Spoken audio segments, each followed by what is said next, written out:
കഴിഞ്ഞ ദിവസം നടന്ന ഫീമെയിൽ അസിസ്റ്റന്റ് പ്രിസൺ ഓഫീസർ പരീക്ഷയുടെ ബാക്കി ചോദ്യങ്ങളാണ് നോക്കുന്നുള്ളത്. കഴിഞ്ഞ വീഡിയോ കണ്ടില്ലെങ്കിൽ എല്ലാവരും അത് നോക്കിയതിനു ശേഷം ഇത് കാണുക.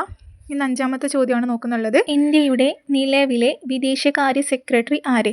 ഇന്ത്യയുടെ നിലവിലെ വിദേശകാര്യ സെക്രട്ടറി ആര്? ആരാണ്?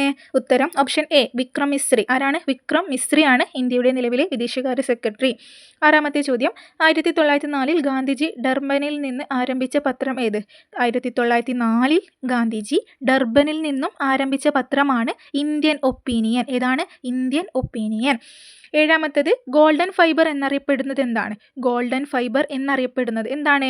ഗോൾഡൻ ഫൈബർ പറഞ്ഞാൽ ചണമാണ് ഗോൾഡൻ ഫൈബർ. ഗോൾഡൻ ഫൈബർ ചണമാണ്. 8. ജോഗ് വെള്ളച്ചാട്ടം ഏത് നദിയിലാണ്? ഉത്തരം ഓപ്ഷൻ ഡി ശരാവതി. ഏതാണ്? ജോഗ് വെള്ളച്ചാട്ടം ശരാവതി നദിയിലാണ്. 9ാമത്തെ ചോദ്യം. ലോകത്തിലെ ഏറ്റവും ഉയരം കൂടിയ റെയിൽവേ ആർച്ച് ബ്രിഡ്ജ്, റെയിൽവേ കമാനപാലം ഏത് നദിക്ക് മുകളിലാണ്? ലോകത്തിലെ ഏറ്റവും ഉയരം കൂടിയ റെയിൽവേ ആർച്ച് ബ്രിഡ്ജ് ഏത് നദിക്ക് മുകളിലാണ്?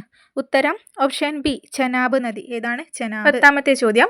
ഏറ്റവും കൂടുതൽ ജലബാഷ്പം അടങ്ങിയിരിക്കുന്ന അന്തരീക്ഷ മണ്ഡലം, ഏറ്റവും കൂടുതൽ ജലബാഷ്പം അടങ്ങിയിരിക്കുന്ന അന്തരീക്ഷ മണ്ഡലം ഏതാണ്?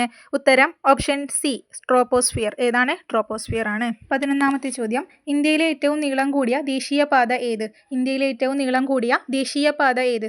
ഉത്തരം ഓപ്ഷൻ എ ആണ് NH44 ആണ്. ഏതാണ്? NH44. 12. ദൊഡ്ഡാബേട്ട കൊടുമുടി സ്ഥിതി ചെയ്യുന്ന പർവ്വതനിര, ദൊഡ്ഡാബേട്ട കൊടുമുടി സ്ഥിതി ചെയ്യുന്ന പർവ്വതനിരയാണ്. ഉത്തരം ഓപ്ഷൻ സി നീലഗിരി കുന്നുകളാണ്. നീലഗിരി കുന്നുകളിലാണ് ദൊഡ്ഡാബേട്ട കൊടുമുടി സ്ഥിതി ചെയ്യുന്നത്. ചോദ്യങ്ങളൊക്കെ നിങ്ങൾക്ക് ഹെൽപ്ഫുള്ളായി തോന്നുകയാണെങ്കിൽ എൻ്റെ ചാനൽ ഒന്ന് സബ്സ്ക്രൈബ് ചെയ്യണേ. Okay, thank you.